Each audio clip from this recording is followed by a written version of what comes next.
Ô Molinari, boa noite, tudo bem? Tudo bem, e você? Tudo bem, Shimura? Graças a Deus. Então, tá Como- bom. Vamos lá então hoje para falar Vamos, sobre o claro. cenário da planificação? Eu acho que é bom, né? Eu acho que a gente está precisando não só olhar o umbigo do dia de hoje, mas conseguir também tirar um pouco de visão do que vem pela frente, né? Porque o mercado não acaba quando acaba a quarentena, ele se transforma, né? E como se transforma, sabe? A gente está É, aprendendo muito com isso, a escola está aprendendo muito, o cenário da planificação está aprendendo muito mesmo.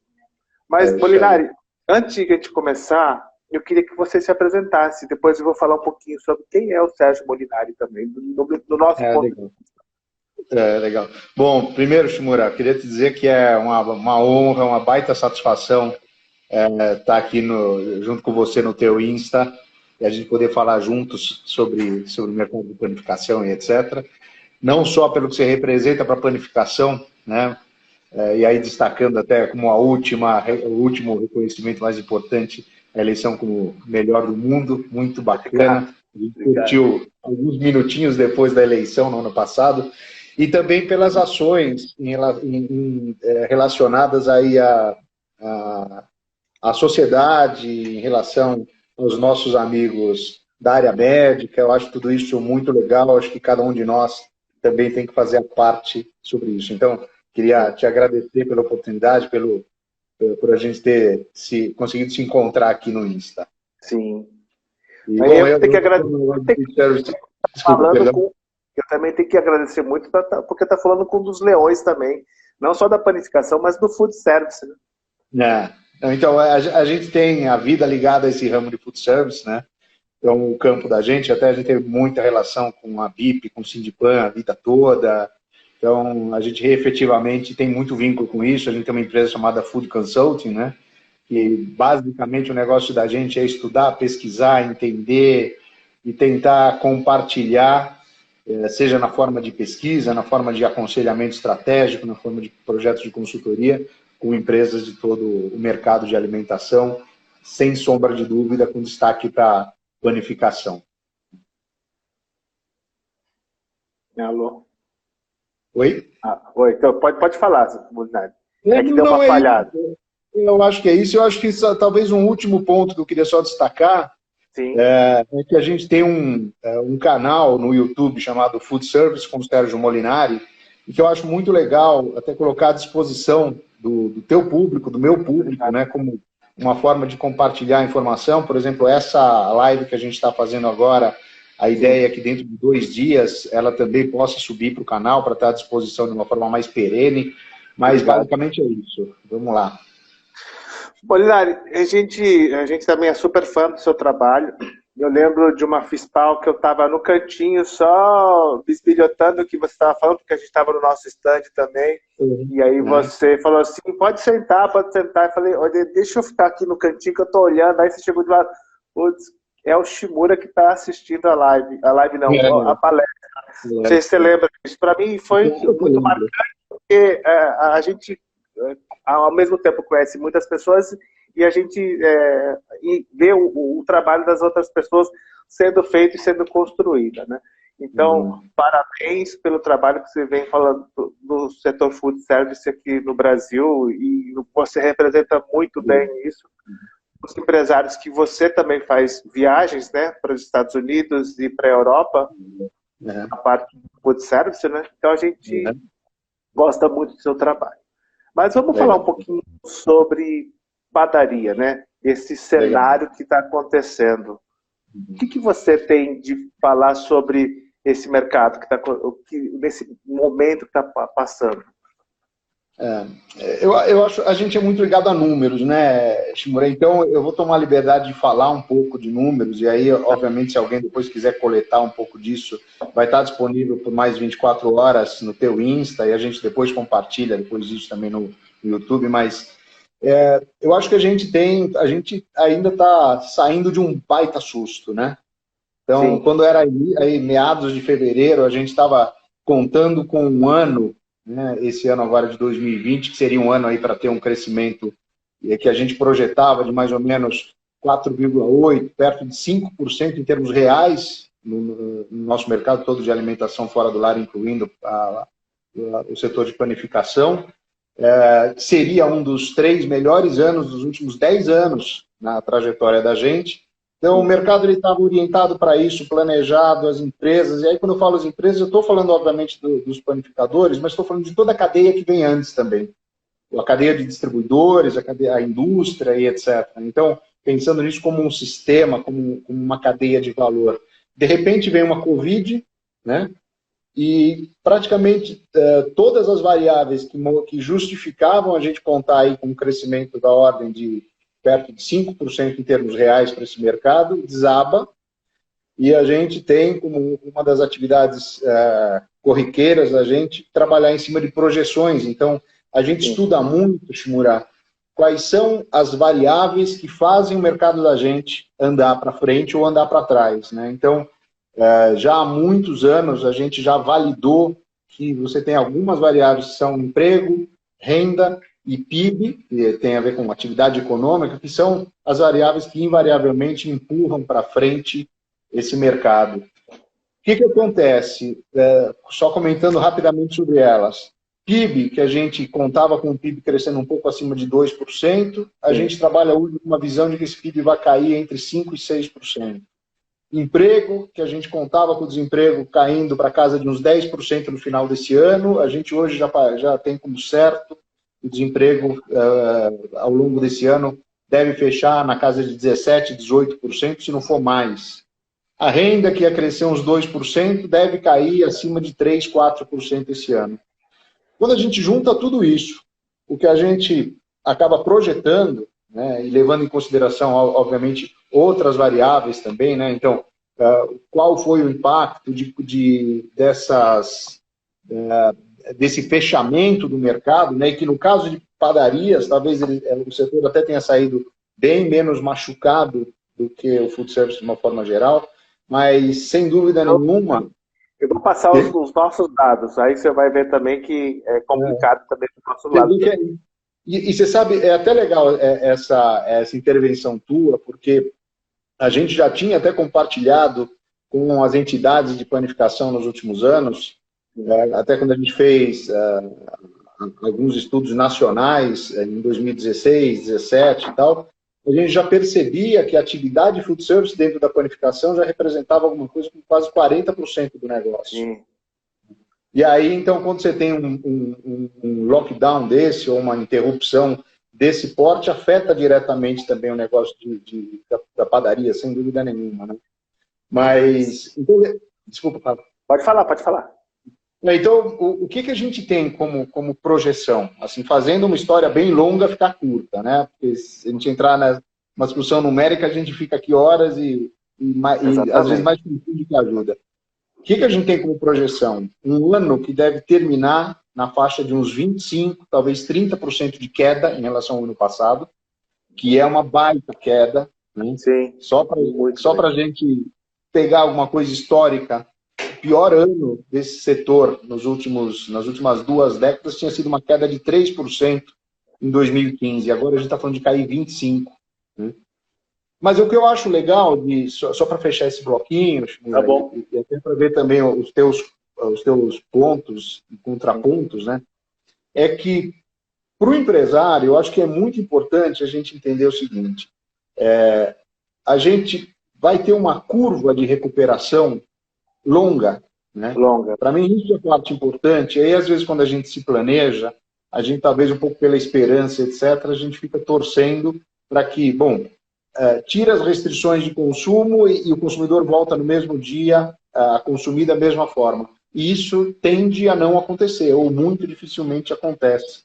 Então, a projeção que a gente tem hoje começa maio ligeiramente melhor do que abril, porque abril, a interpretação da gente foi o pior de todos os meses. Foi. Né? Mas aí vai maio, junho, julho, provavelmente a gente chegue lá em novembro, dezembro, vendendo entre 80% e 90% do que vendia no ano passado. Então, isso é o que dá esses 25%. Né? Entendi.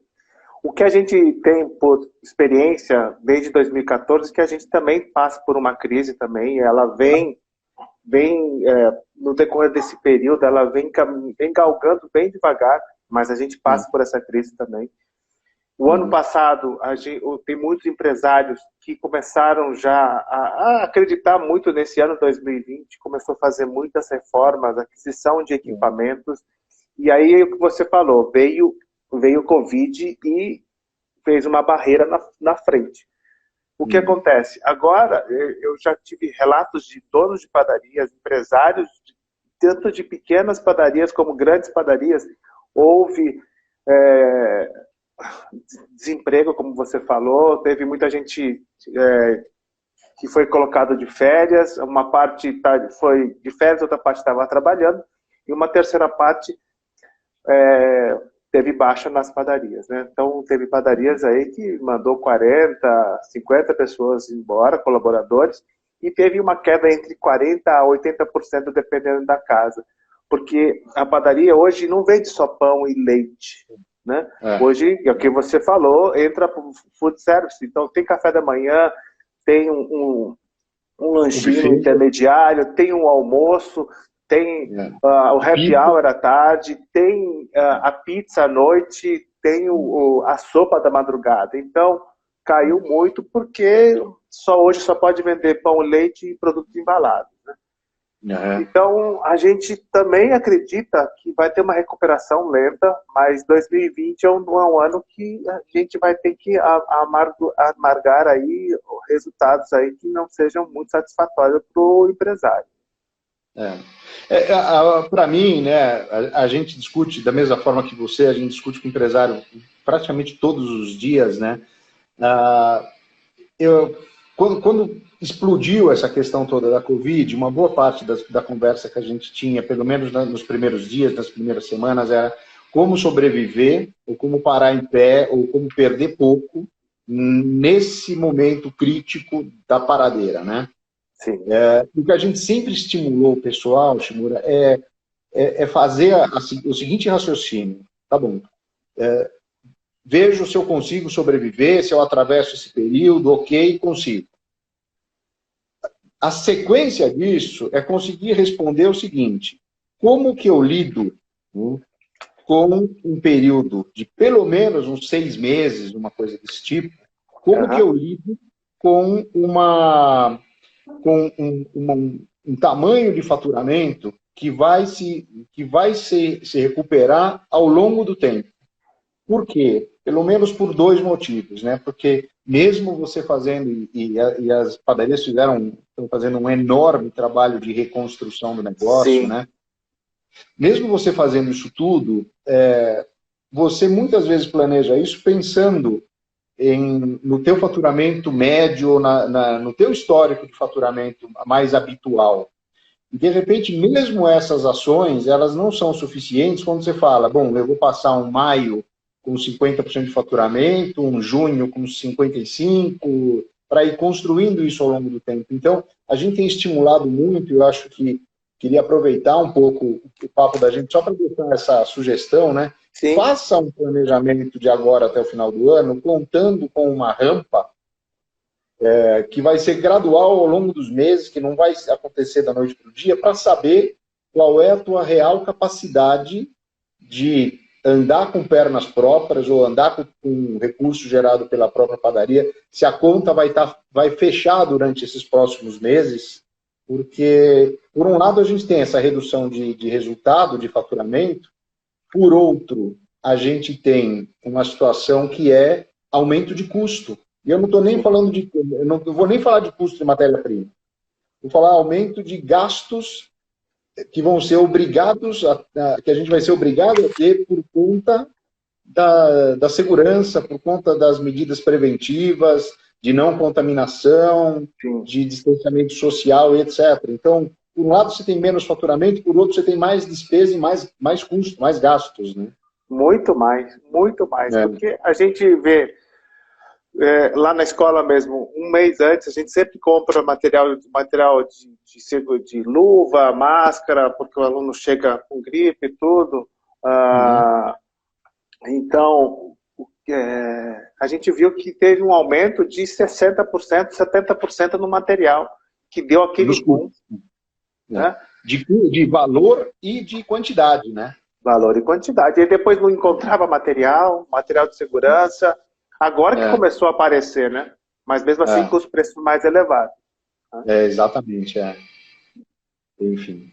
Mas eu acho que é necessário a gente conseguir ter um horizonte, né? Que é um horizonte um pouco mais longo do que só sobrevivência imediata. Agora, também tem uma coisa que é uma notícia, ela é triste, obviamente, por um lado, mas ela também traz, é um cenário que a gente tem que analisar como competição. Já é líquido e certo que a gente não sai desse 2020 com o mesmo número de estabelecimentos que a gente entrou. Né? Então, hoje, é uma notícia... Hoje mesmo eu estava conversando com um grande empresário também de restaurante, dizendo que dois restaurantes típicos aqui do Bexiga fecharam as portas. Tradicionais. Mandaram todo mundo embora, entendeu? Então é o que você falou. São números que vai deixar a gente meio triste, né? No final do ano. Por outro lado, né, esse é o lado triste, sem dúvida nenhuma. Ele não dá para a gente dizer que ele vai ser compensado pela outra coisa que eu vou comentar. Por outro lado, né, você tem uma diminuição importante de número de estabelecimentos que tornam também a competição um pouco diferente dali em diante. Né? Então, se a gente pegar números da entidade de bares e restaurantes, da Brasel, por exemplo, a gente já tem como muito seguro afirmar que 20% dos estabelecimentos fecharam e não reabrem. A gente está falando aqui de um universo de 200, 300 mil estabelecimentos, né, Shimura? Então, o meu ponto aqui então, notícia triste por um lado, mortalidade, etc. Infelizmente, nem todos que morrem só por incompetência ou morrem por falta de mérito. Infelizmente não, né? Mas, para quem se mantém no mercado, o que acontece é que vai ter um número de competidores reduzido como nunca teve. Né? Então, a gente nunca trabalhou no Brasil, a gente está nesse mercado há muitos anos, né? A gente nunca teve um período em que, por qualquer crise que fosse, a gente tivesse perdido 20% do parque de estabelecimentos ou mais. Então, de alguma forma, a gente está falando que tem aqui um jogo de ganho de participação de mercado. Sim. E, em parte, é o que a gente vai ter que tirar um pouco do concorrente, né? E um pouco é o que a gente vai herdar por força de ter uma quantidade importante a menos de estabelecimentos, né? Sim. Não sei se a tua visão é parecida com essa também. O que a gente vê também no setor da padaria, hoje nós somos na faixa de 64 mil padarias pelo Brasil, né? 2.700 na cidade de São Paulo e mais 13 mil no interior de São Paulo. Vai cair? Sim, vai cair. Muitas padarias eu já vi, hoje já tive um relato que lá pro lado do Vale do Paraíba tem algumas padarias que fecharam porque o que está vendendo não paga as despesas, então eles estão passando esse período da quarentena, dessa fechamento, quando reabrir, para ver se consegue se adequar na nova realidade, mas eu acho meio difícil, né? Ele vai ter que pular muito, vender muito pão, porque o brasileiro está tendo uma outra conscientização de consumo de produto, né, da padaria. Agora, indo um pouco nessa linha também, eu acho que um comentário que vale a pena fazer esse movimento todo que está acontecendo, isso já vinha acontecendo ao longo do tempo, mas de uma forma mais discreta, talvez hoje, por força da necessidade, né, Shimura? O que a gente tem visto é que os estabelecimentos eles estão perdendo um pouco assim, um limite de tipo, eu sou só padaria, eu sou só restaurante, eu sou só rotisseria, eu sou só mercadinho. Então, por força da necessidade, por tecnologia, por delivery da vida, etc., o que a gente tem sentido é que os estabelecimentos estão se permitindo experimentar mais tipos de serviço. Sim. Né? Então, quando eu falo um pouco da mortalidade, eu acho que a mortalidade ela é menor, um pouco deve ser menor no ramo de padaria do que nos outros ramos ligados à alimentação fora do lar. A gente até confirmou isso em todos os últimos anos, fazendo a seguinte comparação: tamanho médio do estabelecimento da padaria, ou tamanho médio, faturamento médio de cada tipo de estabelecimento. Sim. E tempo médio de vida de cada tipo de estabelecimento. E a padaria é, de todos os segmentos do food service, é o tipo de estabelecimento que dura mais tempo. Mas, coincidentemente, é também o tipo de estabelecimento que tem o faturamento médio mais alto, né? Então, a gente percebeu uma certa relação entre tamanho do estabelecimento, né, okay, e tempo de vida. Então, o que a gente imagina é que a padaria, se ela estiver atenta, e obviamente cada mercado é um mercado, cada geografia é uma geografia, né? Nem todo local tem espaço e tem já hábito de consumo para que uma padaria tenha tantas outras atividades, além do pão, do leite, usando a tua frase.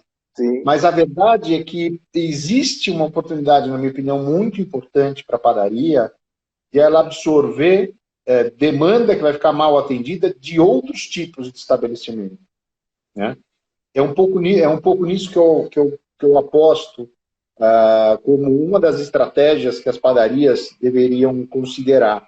Olhar no seu entorno e falar: o que daqui do meu entorno está pior atendido do que antes, porque alguns quebraram, alguns ficaram frágeis, alguns estão mal das pernas e tal. O que eu posso fazer um pouco mais ou um pouco diferente do que eu fazia, né?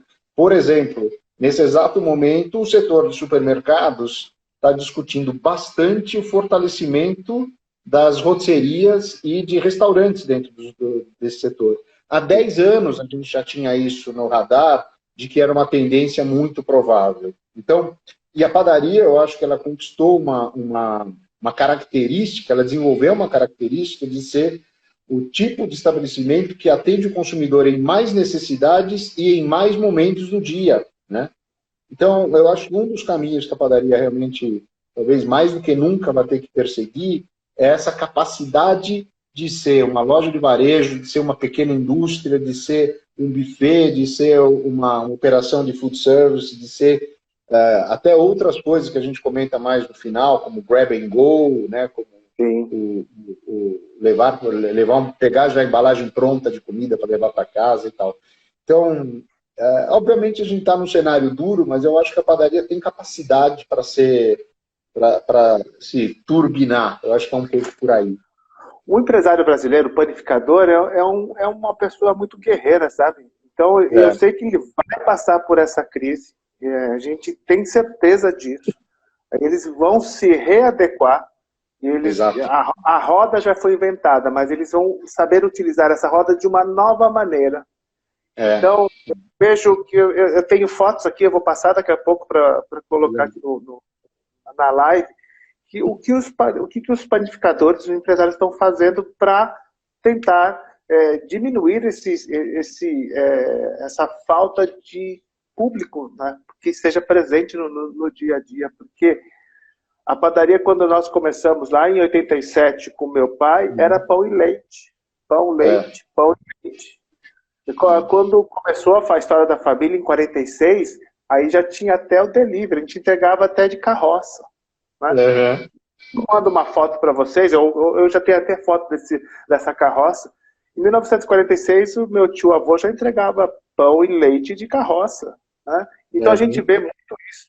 Tem um outro professor chamado Elias aqui na escola, que também, a família dele tem 50 anos de tradição, entregava pão de carroça. Né? O empresário brasileiro é guerreiro. Ele vai dar um jeito de sair desse buraco que a gente está passando. Né?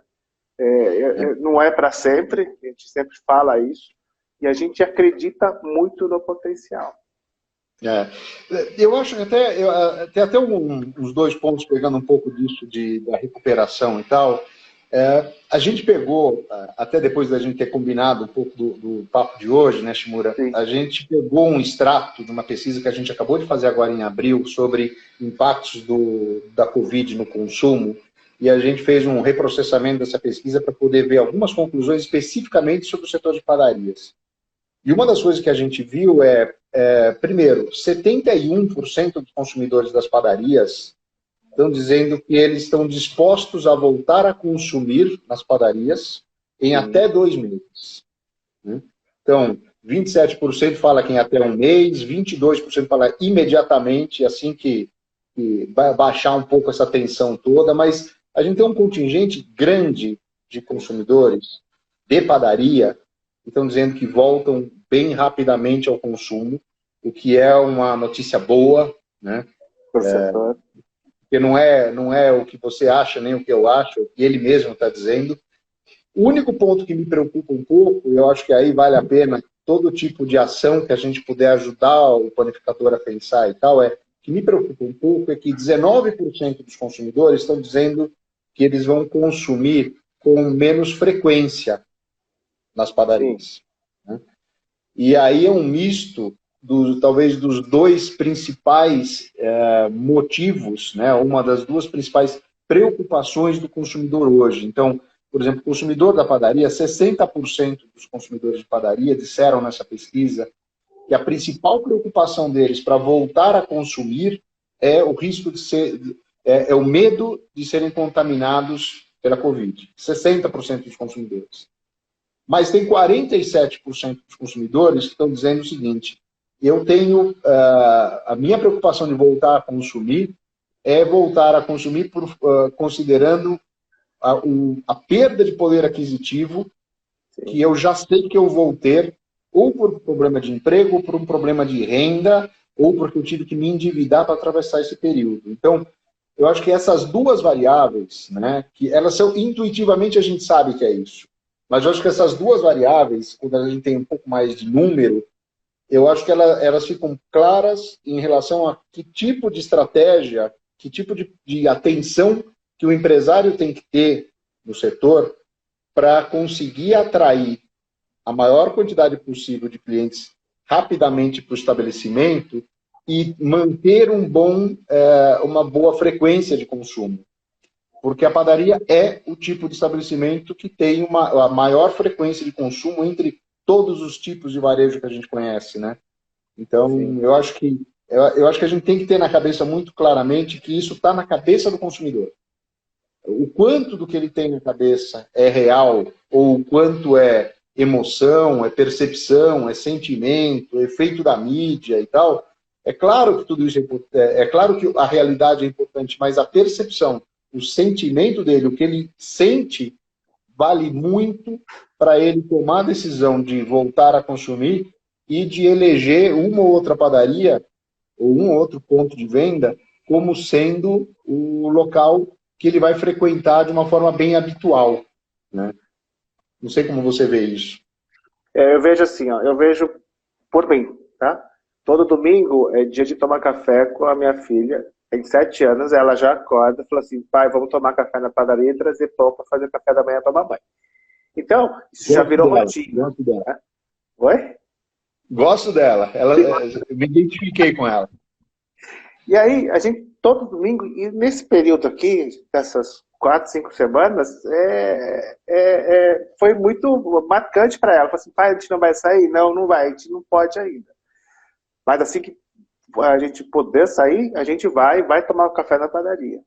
E muita gente também tem esse hábito, entendeu? É o que você falou, vai mudar o consumo? Vai mudar o consumo. Isso já está descarado, já, e a gente já vê nas padarias o que está acontecendo. O próprio empresário já se ligou o que tem que fazer para não perder venda para os supermercados. Né? Em comparação com os supermercados, o que a gente acha? Que está investindo muito no setor, na parte de pães embalados. O panificador agora está vendo que ele vai ter que partir para essa parte também dos pães embalados, massa macia, pão macio, porque vai ter um shelf life maior e aí e menos contato também, né? E menos contato. E aí a gente vê, posso até mostrar para você uma foto aqui, ó. Ó, dá para ver? Essa daqui é da Saint-Germain, do Wagner. Uhum. Então, esse aqui, olha só, mais produtos embalados, tá vendo? Então, já está tendo essa movimentação do empresário. E como você falou, o Wagner também colocou disponível para a gente, se alguém quiser, tá vendo? Ó, é drive-thru. Uhum. Bárbaro. Olha que bacana a faixa. E olha que ele já colocou na padaria dele. Uhum. Então, fica muito mais... o empresário tem uma reação muito rápida. Então, É isso aí. eu acho que essa diversificação dos produtos que vai ter hoje na padaria que é muito importante. E principalmente a parte de pães embalados, né? Então, você sabe que tem uma palavra, né, que a gente está ouvindo e falando cada vez mais nesses tempos, que em inglês é touchless, né, que é sem toque, né? E quando a gente fala sem toque, a gente imagina que a gente vai passar muitos meses, e talvez isso até vire parte, né, do modelo de como o consumidor vai querer consumir, que quanto menos o produto tiver puder ser tocado por ele, tocado por um outro consumidor, tocado por um atendente e mais uma pessoa, quanto menos isso tiver esse contato físico, né, ele vai ter um nível de segurança maior, né? Quanto menos você tiver balcões super expostos, e aí não é uma crítica, mas nessa hora não dá para a gente tapar o sol com a peneira e não fazer alguns comentários desses. Aquele produto super exposto num balcão aberto, numa vitrine aberta e etc., não só ele em si vai ter um problema maior de venda, como ele pode passar para o consumidor uma percepção de que a padaria não tem todos os cuidados necessários para ele consumir por lá. Então, eu queria enfatizar essa questão de como o consumidor já está dizendo que ele vai se comportar no consumo, porque eu acho que algumas medidas relativamente básicas, né, ou rápidas, como você falou, que é característica do setor, que não é ficar dormindo muito no ponto, ficar esperando muito a desgraça vir para depois reagir. Eu acho que isso é o tipo de ação que tem que ser considerada. Então, vou te dar só uns últimos números para parar de ficar falando de pesquisa, mas a gente perguntou para o consumidor o seguinte: o que você vai levar em consideração, para o consumidor da padaria, o que você vai levar em consideração para decidir onde comer ou onde comprar o seu alimento, o seu pão, ou seja lá o que for? 78% dos consumidores de padaria disseram a sensação de segurança e confiança que eu tenho do ponto de venda. Sensação. Então ele está dizendo, se eu entrar e sentir que eu estou seguro, que os cuidados necessários estão tomados, que a padaria está preparada e está engajada com o tema me prover segurança, é nesse local que eu quero ir e que eu vou voltar. Depois disso, é preço acessível, porque o consumidor vai estar preocupado com caixa. Sim. E a padaria é mais sensível do que outros estabelecimentos, porque ela tem muito daquele consumidor que entra com o dinheiro contado na padaria, né? Então, primeiro, disparado, sensação de segurança. A gente tem que estar muito conectado com isso e entender que uma parte é o que legalmente, ou que do ponto de vista de vigilância eu tenho que fazer, mas eu acho que é super importante dizer o que você tem que fazer tem que ser mostrado para o consumidor, porque você vai ter que interferir não só com uma questão legal, formal, os tais protocolos, mas o consumidor tem que perceber que você está fazendo o que é importante, o que é necessário. Então, se a gente desplugar essa característica da percepção do consumidor, a gente vai aumentar custo, vai cumprir a legislação, cumprir os protocolos, e o consumidor pode não voltar na nossa padaria. Esse estabelecimento. Essa questão de passar claramente, não abusivamente, não é uma forma também pesada, mas assim, passar claramente a impressão de que está sendo feito o que é necessário e o que é importante para preservar, para dar segurança para o consumidor, vai ser fundamental, né? Sim, com certeza. Exemplos como esse que você está dando, né? Por exemplo, o drive-thru que você mostrou, ele tem mais de um efeito. Ele tem o efeito prático, que é oferecer essa alternativa para o consumidor que prefere o drive-thru, e sem fazer nenhuma comparação, que são setores totalmente diferentes, as lojas do McDonald's, os drive-thrus estão lotados. São filas de dezenas de carros, né? O consumidor quer consumir, mas ele quer consumir dentro do que é possível e daquilo que é alternativo que gosta. Então, quando uma padaria coloca um drive-thru, ou quando ela passa a ter embalagens do tipo, embalagens fechadas, prontas, ou pão embalado, como você está citando, não só ele está à vontade para consumir, mas ele não só vai consumir porque o produto está numa forma, ou está sendo vendido de uma forma que ele quer, mas ele interpreta essa padaria de uma forma melhor ou de uma forma mais segura e confiável para tudo que ele vai consumir nela, né? Sim, tanto é que a Carla, né, você conhece a minha esposa, o TCC dela foi uma padaria drive-thru, isso nos anos de 2000.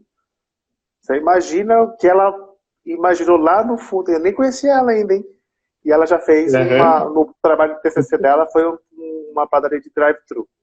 E recentemente, faz uns 4 anos, a gente estava na Alemanha, a gente viu uma padaria drive-thru dentro de um supermercado. É a coisa mais louca do mundo, né? Tá, então, o cara não entrava no supermercado, mas ele passava por lá, passava pela padaria, né? Sem ter que parar. Pela padaria, sem ter que parar. E eu tenho uma outra foto que eu quero te mostrar também aqui, ó. Claro. Essa daqui, ó. Ele já passa o telefone, faz um cadastro na padaria. Ele manda o WhatsApp, aí ele chega na padaria, ou buzina e retira o produto, como o Wagner faz. Ou essa daqui, chega, entrega o pedido, dá a volta no quarteirão, tá pronto o pedido. É legal. E também, muito produto embalado. Tá vendo? Não, acho que tem tudo a ver. Tem tudo a ver. Ó, gôndolas cheias de produto embalado e produção própria. Não é terceirizado, tá? Desculpa, fala. Pode falar. Não, eu ia só fazer um comentário sobre a produção própria e sobre o shelf life um pouco mais longo. Assim, a gente tem uma visão, e obviamente a gente não é dono da verdade, é só um pouco de análise. A gente tem uma visão de que por tudo que a gente está falando, ou seja, um pouco, assim, um tempo mais longo para chegar no faturamento que é padrão do estabelecimento, com um custo maior, com um gasto maior, o estabelecimento tem que ser um pouco mais eficiente do que ele era. Sim, com certeza. E aí tem coisas do tipo, a gente acha que mix de produto vai ser absolutamente crítico, estratégico, mais do que nunca. Por um lado, a gente entende que a gente veja muitos itens ruins de venda numa padaria. Sim, sendo que na curva ABC. Na curva ABC. E por outro lado, né, alguns itens que são realmente os best-sellers, aquilo que realmente roda e tal. O que a gente entende é que o empresário ele vai ter que fazer algumas opções. Ele vai ter que ter um nível de desperdício, de descarte, de perda menor do que ele tinha, porque senão a conta vai ficar mais difícil de fechar. E aí, quando a gente tem, por exemplo, pegando só a carona, a permissão nesse tema dos embalados, os embalados ajudam muito nessa solução, na minha opinião. Né? O panificador não vai deixar de vender o pão francês, mas vai agregar. Não é para isso. O pão francês vai continuar vendendo. E muito. Aliás, ele é um dos ícones de por que a padaria existe. Né? A gente associa, assim, os supermercados, em poucos casos, proporcionalmente à quantidade de supermercados que já tem padaria, são poucos os supermercados que conseguem encarar uma padaria no pão. Né? Ele usa o fato de que ele tem a venda de impulso de outros itens, às vezes até o próprio argumento de preço e etc. Mas, via de regra, a padaria que eu consumo todos os dias, eu vou na padaria fundamentalmente por causa do pão francês. Né? Fundamentalmente. E aí leva aos outros itens, sem dúvida. Mas essa atividade, eu acho que elas não conflitam. O meu ponto é que tem uma quantidade enorme de produtos que acabam vencendo invariavelmente na padaria, que não são os produtos de bom giro, que alguns têm que ser limpos da curva ABC. A gente tem que se permitir enxugar um pouco. Mas eu estou dizendo que, ao mesmo tempo, a oferta da padaria pode ser melhor tendo produtos embalados ou com shelf life melhorado, né?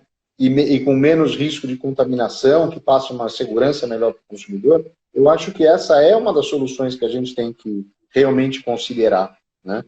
Hoje a gente existe... Pode falar? Por favor. Não, vai lá. Hoje existe muita tecnologia envolta no setor da panificação. Não é simplesmente colocar água e farinha. Existem técnicas, existem insumos hoje de qualidade que são fantásticos, entendeu? E dá para você colocar um produto embalado com um shelf de 10, 15 dias, sem problema nenhum. Né?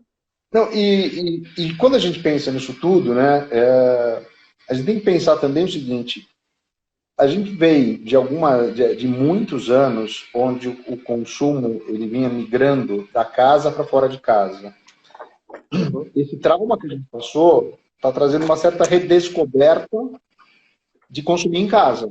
Ou um certo hábito de poder se abastecer um pouco mais para não ter que todo santo dia ou 2 vezes por dia ter que ir até uma loja para se abastecer de comida, de bebida, seja lá o que for. Então, produtos que suportem estar em casa por 2, 3, 4 dias, diferente de um produto produzido no dia para consumo no dia, também configuram aí um alinhamento com esse hábito que foi resgatado da noite para o dia por conta da Covid, né? Então, eu não estou dizendo, não é que tudo que a padaria tem que fazer se resume só ao produto de produção própria embalada, não é isso, mas eu acho que tem um peso importante realmente esse raciocínio, né? Sim.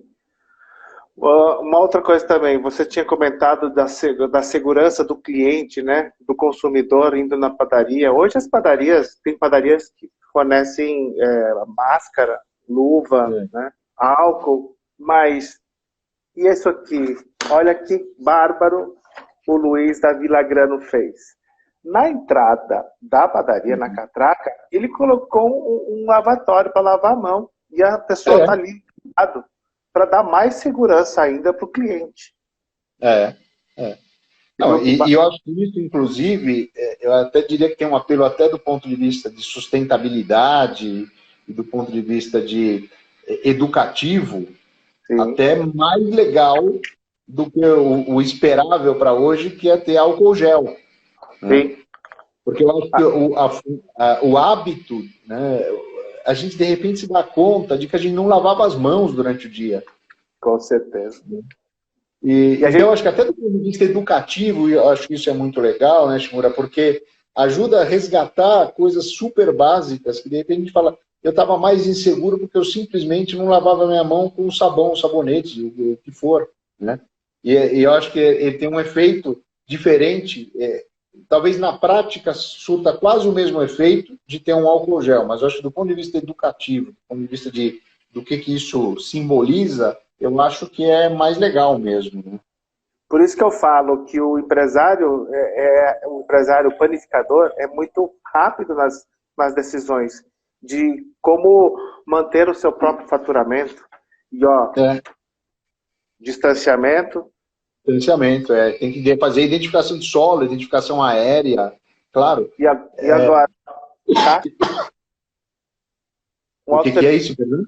Autosserviço de caixa, de pagamento. Tá. Então, passa a comanda, ele mesmo tem o valor, insere o cartão e faz o pagamento. Então, ele está tentando essas situações, né? E eu acho que é muito na linha do que você tinha falado sobre tecnologia, né?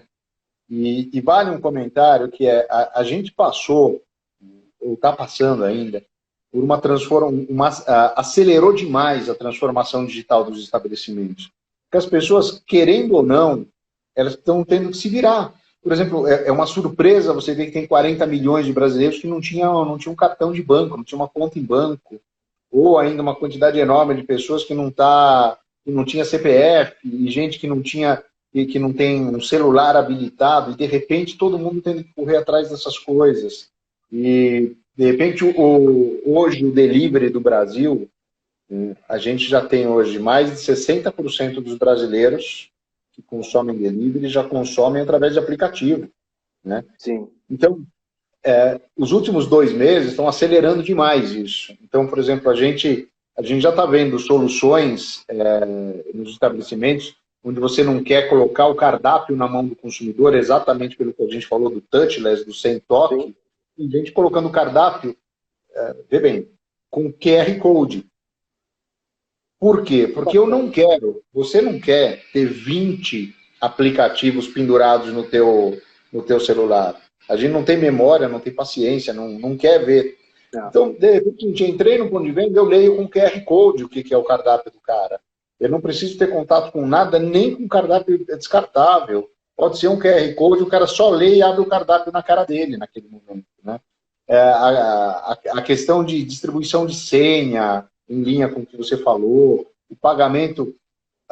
Hoje, mais de 90% das maquininhas que são usadas para pagamento com cartão de débito, crédito, vale refeição, etc., 90% delas já funcionam para pagamento, já estão habilitadas, já tem o hardware e o software para poder fazer o pagamento com o celular. Né? Só por aproximação. Então, assim, tem algum... e isso, a maior parte dos empresários ainda não está muito sensível a isso, talvez até porque existe ainda uma parcela pequena de consumidores que utilizam, mas essas tecnologias estão todas prontas. Né? Sim. Ou uma boa parte delas já está disponível. Então, eu acho que a gente agora está no momento, talvez, de acordar para algumas delas e fazer com que elas realmente, no nosso negócio, acelerem um pouco a curva de digitalização do negócio. Né? O panificador já está fazendo essa parte, sabe? Que a gente está vendo que ele quer aprender e virar essa roda muito rápido, por causa que ele não pode ficar para trás. Então, o delivery está em alta, a venda online está em alta, né?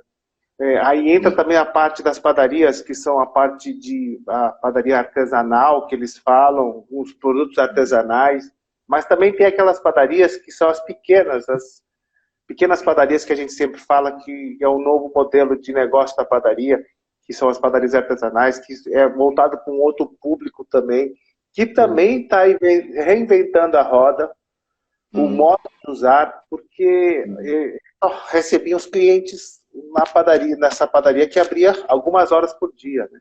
Então, eles estão também reinventando. Eu acho que também tem um ponto que a gente tem padarias com perfis diferentes para públicos diferentes, e eu acho que muitas vezes a gente acha que a tecnologia, por exemplo, no atendimento, ou a tecnologia no fluxo da padaria, no pagamento da padaria, briga com o mix de produto que eu tenho, com o grau de artesanal que eu pratico. Então, eu acho que às vezes a gente se confunde, a gente cria um certo estereótipo de que eu não posso ser uma boutique se eu for mais tecnológico. Eu acho que assim, produto é produto, o serviço ele tem que maximizar, tem que potencializar o produto. Ele não é para brigar com o produto. Né? Então, eu acho que essa reinvenção é muito legal, e eu acho que isso que você está fazendo na tela, Shimura, aí brincando agora, tirando as fotos que você tinha impresso para poder colocar agora nesse papo, eu acho que ele é fundamental, porque uma das coisas que eu pelo menos foi a minha forma de entender um pouco do empresário da panificação nas últimas décadas, né? Desde a época lá que eu dirigi o negócio de food service da Bung, é que eu percebi que muitos empresários não querem ser as cobaias. Né? A maior parte deles não quer ele ser a cobaia. Então é muito legal quando alguma coisa que parece ser fora da caixinha, fora do radar, que ele enxerga que um ou outro, alguns dos colegas de mercado já estão fazendo. Né? Então o drive-thru no modelo que você falou, o pagamento, o self-payment, o pagamento sem intervenção de um caixa, né? A senha eletrônica, o pedido, o cardápio pelo QR Code, eu acho que é legal. Talvez a gente possa até juntar um acervo desses exemplos. Eu até me comprometo a colocar o canal da gente também à disposição lá no YouTube, para colocar exemplos dessa transformação, dessas tecnologias, dessas mudanças de forma de ser, para que os empresários percebam que uma parte grande dessas soluções, dessas inovações e tal, elas são acessíveis, elas são disponíveis e acessíveis para o negócio dele, mesmo que não seja uma rede que emprega 1000 pessoas ou coisa do tipo. Né? Sabe que teve um outro que eu fiquei sabendo hoje? Ele entrou em contato com uma torre de prédio, tá? Ele conversou com o zelador, o síndico, e falou assim, olha, eu tenho pão para vender. Em vez de a padaria, os moradores irem até a padaria, você faz um pedido e a gente vem entregar para a torre inteira.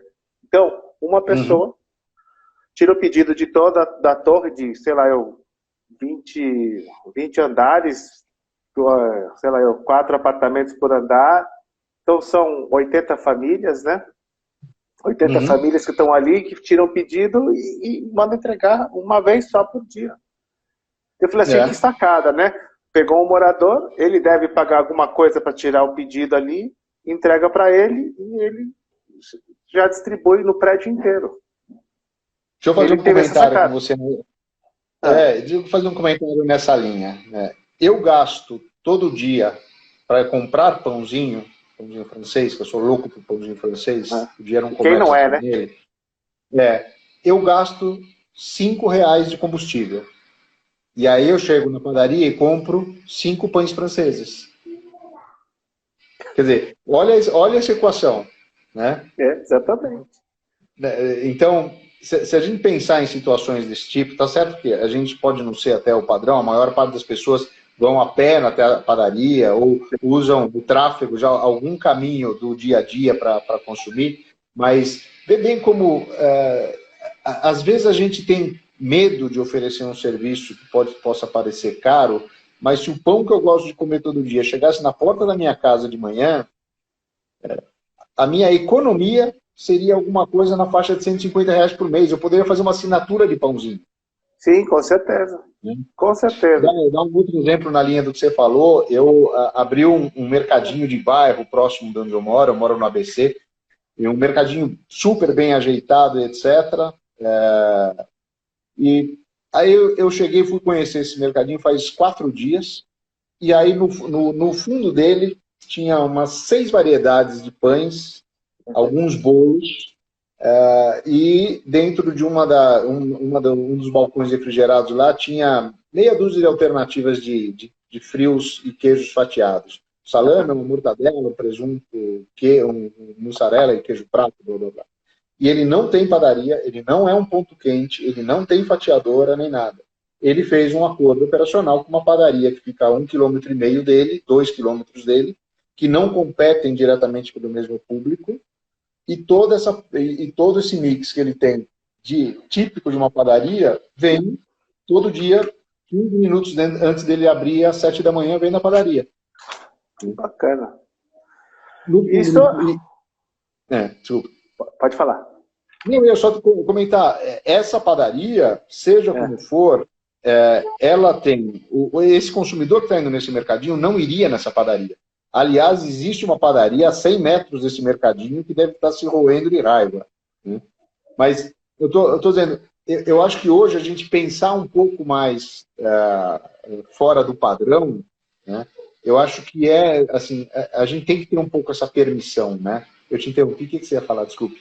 Não, estou dizendo que a assinatura de pães, vários alunos nossos que já passaram pelo curso, né? Curso de panificação básica, fermentação natural, já fazem assinatura e já estão vendendo isso também. Né? Outro dia, eu fui lá no Empório, lá na Zona Cerealista, fui no domingo, tomei café, fui eu e a Kiki, tomamos um café, falamos, vamos comprar um negócio que está faltando para aula. Aí eu fui lá na Zona Cerealista, estava aberta, a hora que eu vejo um monte de pão. Eu falei assim, eu conheço esses pães, né? Aí eu fui olhar, era um ex-aluno que fez um acordo comercial com o Empório, Bingo vai vender os pães. Não, eu acho que isso tem todo sentido, porque eu acho que tem um pouco de cada macaco no seu galho. Eu prefiro entrar num mercadinho como esse que eu entro, né?